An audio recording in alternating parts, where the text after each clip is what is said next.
여러분, 안녕하세요. 지식을 통해 부를 창조하는 채널, 엘싱크입니다. 만약 오늘 여러분이 로또 1등에 당첨돼서 수십억, 아니 수백억 원이 생긴다면 인생이 완전히 바뀔까요? 당연히 바뀌겠죠. 그런데 만약 한 개인이 아니라 국가 전체가 로또에 당첨된다면 어떻게 될까요? 오늘은 인류 역사상 가장 거대한 부를 손에 쥐고도 탐욕 때문에 스스로 파산해버린 한 제국의 이야기를 들려드리려고 합니다. 오늘 이 스페인 제국의 흥망성쇠를 통해 진짜 부의 비밀을 파헤쳐 볼 텐데요. 이 채널의 구독 버튼을 누르는 건 단순히 영상을 하나 더 보는 게 아니라 여러분의 금융지능에 투자하고 스스로의 번영을 약속하는 첫걸음이 될 겁니다. 자, 그럼 지혜의 축복을 받으러 함께 떠나볼까요? 16세기, 세계의 중심은 스페인이었습니다. 대영 제국이 해가 지지 않는 나라라는 별명을 갖기 훨씬 이전에 그 영광스러운 칭호의 원조는 바로 스페인 왕실이었죠. 역사상 처음으로 유럽부터 아프리카, 아메리카, 아시아에 이르는 광대한 영토를 단 하나의 왕가가 지배했습니다. 그 위세가 어찌나 대단했던지 사람들은 스페인 제국에는 해가 지지 않는다고 말했습니다.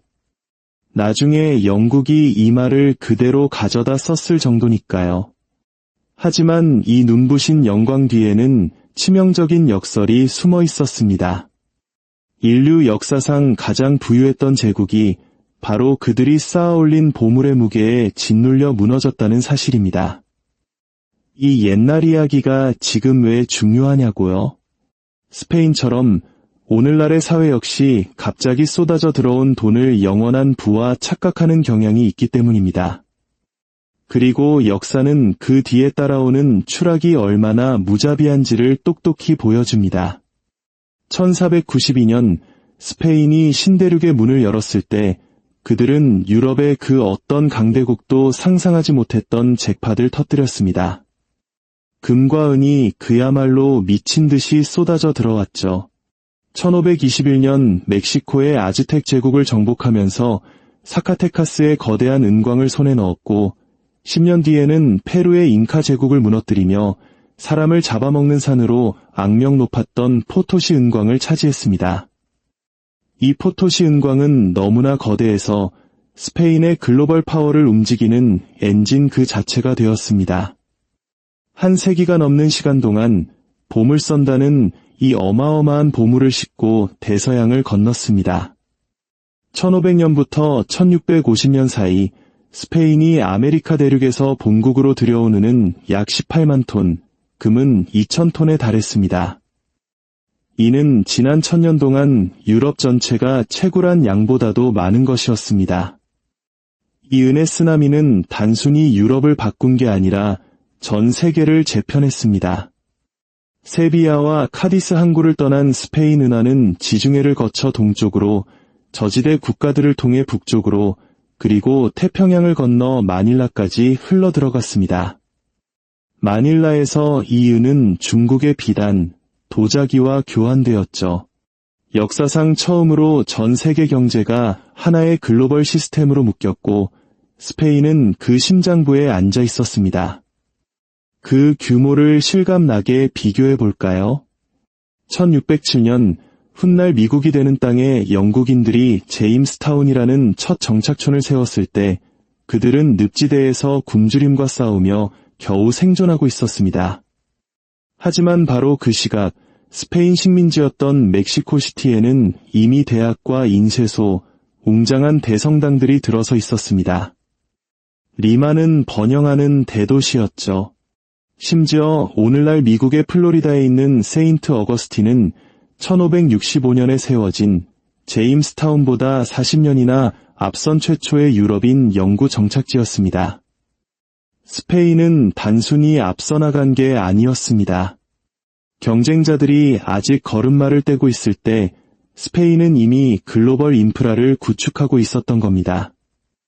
하지만 보물의 강물은 제국 내부의 부패를 감추고 있었습니다. 스페인은 보물을 진짜 부와 혼동하는 치명적인 실수를 저질렀습니다. 은은 진짜였지만 그 은을 사용하는 방식이 제국을 속부터 텅 비게 만들었죠. 첫째, 인플레이션이 폭발했습니다. 1500년부터 1600년까지 100년간 스페인의 물가는 4배나 치솟았습니다. 나라에는 은이 넘쳐나는데 평범한 스페인 사람들은 빵 한 조각, 옷 한 벌 사기조차 버거워졌습니다. 왜일까요? 돈은 희소할 때만 가치를 갖기 때문입니다. 너무 많은 은이 유통되자 돈의 힘이 붕괴한 겁니다. 빵 한 개에 1코인이던 마을에 갑자기 10배의 코인이 풀렸다고 칩시다. 빵집 주인이 갑자기 빵을 10배로 구워낼 수 있나요? 아니죠. 공급은 그대로인데 돈만 많아지니 빵 가격은 2코인, 3코인, 4코인으로 미친 듯이 오릅니다. 빵의 가치가 올라간 게 아니라 돈의 가치가 떨어진 겁니다. 이것이 바로 스페인의 현실이었습니다. 경제학자들은 훗날 이 현상을 가격혁명이라 불렀습니다. 너무 많은 은이 너무 적은 상품 시장으로 한꺼번에 쏟아져 들어가면서 발생한 인류 최초의 글로벌 인플레이션이었죠. 귀족, 상인, 은행가 같은 부유층은 물가가 오르기 전에 먼저 이익을 받습니다. 하지만 고정된 임금을 받는 노동자들의 삶은 나날이 피폐해졌습니다. 제국으로 은이 더 많이 들어올수록 서민들은 더 가난해지는 잔인한 역설. 이것이 바로 오늘날 우리가 말하는 금수저, 흑수저 논란의 원조격인 셈입니다. 스페인에게 축복이 되어야 했던 것이 독약으로 변한 순간이었죠. 더 최악은 스페인이 이 막대한 부를 탕진했다는 점입니다. 그들은 은을 산업이나 인프라에 투자하는 대신 사치품 수입에 쏟아부었습니다. 이탈리아, 네덜란드, 독일 상인들은 아메리카산 은으로 대금을 받으며 스페인의 사치품을 팔아 막대한 부를 쌓았습니다. 스페인의 국내 산업은 고사했습니다. 다음 보물선만 기다리면 되는데 굳이 힘들게 생산에 투자할 이유가 없었던 거죠. 스페인은 거대한 소비 국가가 되었고 그들의 경쟁국들은 스페인에게서 빼앗거나 훔치거나 벌어들인 은화를 한 푼도 남김없이 재투자했습니다. 그리고 전쟁이 터졌습니다. 합스부르크 왕가는 종교개혁 이후 스스로를 가톨릭 신앙의 수호자라고 믿었고 이 역할은 상상조차 할 수 없는 돈을 빨아들였습니다. 신대륙에서 온 보물은 오스만 제국과의 전쟁, 네덜란드 독립반란을 진압하기 위한 군사작전, 프랑스 종교전쟁 개입 등에 끝없이 투입되었습니다. 유럽 역사상 가장 참혹했던 전쟁 중 하나인 30년 전쟁은 무서운 속도로 국고를 집어삼켰습니다. 심지어 신교도 국가인 잉글랜드를 정복하기 위해 건조했던 1588년의 무적함대 역시 신대륙의 은으로 만들어졌습니다. 그리고 그 패배는 단순히 군사적 재앙이 아니었습니다. 그것은 국가 신용도에 거대한 지진을 일으킨 금융 참사였습니다. 하지만 가장 큰 비극은 빚이었습니다. 스페인은 벌어들인 보물을 쓰는 수준을 넘어 미래에 들어올 보물을 담보로 돈을 빌려 썼습니다. 독일의 푸거 가문이나 제노바의 금융가들은 아직 채굴되지도 않은 은을 담보로 스페인 왕실에 막대한 자금을 대출해 주었죠. 서류상으로는 기발해 보였지만 실제로는 빠져나올 수 없는 덫이었습니다. 보물선단이 폭풍을 만나거나 해적에게 납포되어 도착이 늦어지기라도 하면 스페인은 채무불이행, 즉 디폴트를 선언해야 했습니다. 그리고 실제로 그랬습니다. 1557년, 1575년, 1596년, 1607년. 50년 동안 4번이나 국가부도를 낸 세계 최강 제국이라니. 상상이 가시나요? 이 취약한 시스템 위로 해적들이 항해에 들어왔습니다. 이들은 단순한 무법자들이 아니었습니다. 그들은 경제전쟁의 무기였습니다. 잉글랜드와 네덜란드는 스페인 보물선을 공격하는 것이 단순히 은을 훔치는 행위가 아니라 스페인의 신용 시스템 자체를 무너뜨린다는 사실을 정확히 알고 있었습니다. 1580년대 프랜시스 드레이크는 세계를 일주하며 스페인 배를 납포했고 잉글랜드 연간 재정 수입의 절반에 달하는 전리품을 싣고 돌아왔습니다. 1628년 네덜란드의 사략선장 피트하이는 쿠바 앞바다에서 스페인 보물선단 전체를 납포했는데 그 가치가 무려 1100만 길더에 달했습니다. 이단 한 번의 공격으로 스페인 재정은 거의 붕괴 직전까지 몰렸습니다. 보물선이 사라질 때마다 스페인 경제는 파멸을 향해 휘청거렸습니다. 그 사이 경쟁국들은 빼앗은 은을 해군, 은행, 무역회사에 재투자하며 미래의 제국의 씨앗을 뿌렸습니다. 1600년대 초 지도 위에서 스페인은 여전히 위압적으로 보였습니다. 왕들은 화려한 궁전에서 살았고 대성당은 아메리카의 보물로 반짝였습니다. 하지만 수면 아래에서 제국은 텅 비어 있었습니다. 인플레이션은 번영을 삼켰고 빚은 스페인을 외국 은행가들의 노예로 만들었으며 해적들은 제국의 생명줄을 가장 큰 약점으로 바꿔놓았습니다.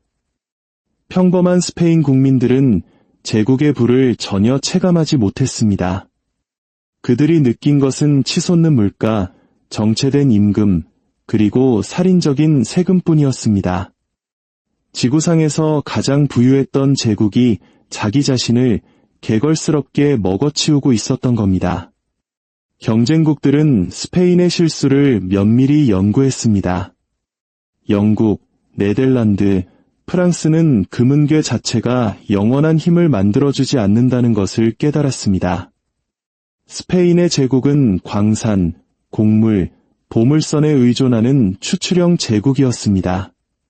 반면 영국은 담배, 설탕, 목재, 그리고 훗날 면화처럼 장기적인 가치를 생산하는 식민지를 육성했습니다.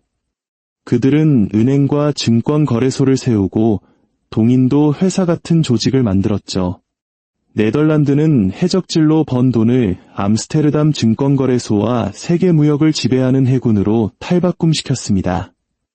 스페인이 보물상자의 내용물에 집착할 때 경쟁국들은 보물을 계속해서 만들어내는 시스템 그 자체를 구축했던 겁니다. 역사는 어떤 접근 방식이 살아남는지를 명확히 보여줍니다. 1600년대 중반 스페인의 몰락은 누구의 눈에도 명백해졌습니다. 한때 막강했던 무적 함대는 과거의 유령일 뿐이었습니다. 파사는 꼬리에 꼬리를 물고 이어졌습니다.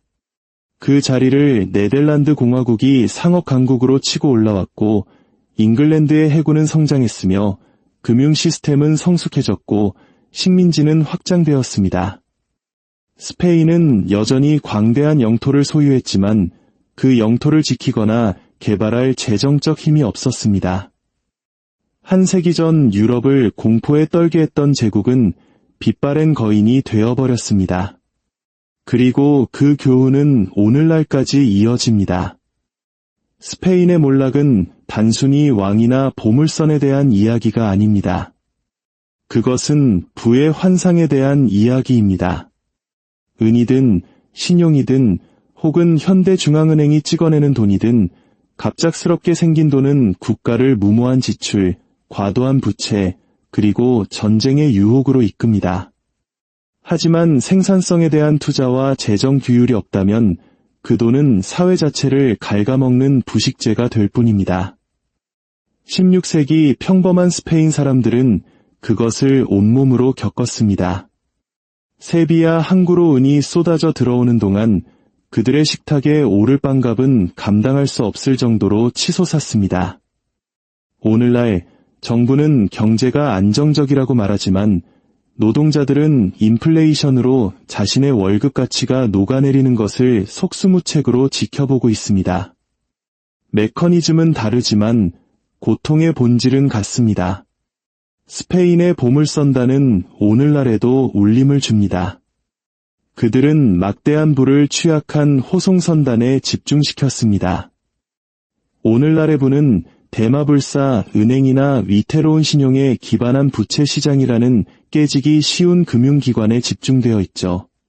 1628년 보물선단 하나가 침몰하자 스페인 전체가 휘청였습니다. 오늘날 은행 하나가 무너지면 전 세계 금융시장이 공포에 떱니다. 그 유사성은 섬뜩할 정도로 명확합니다. 진실은 잔인합니다.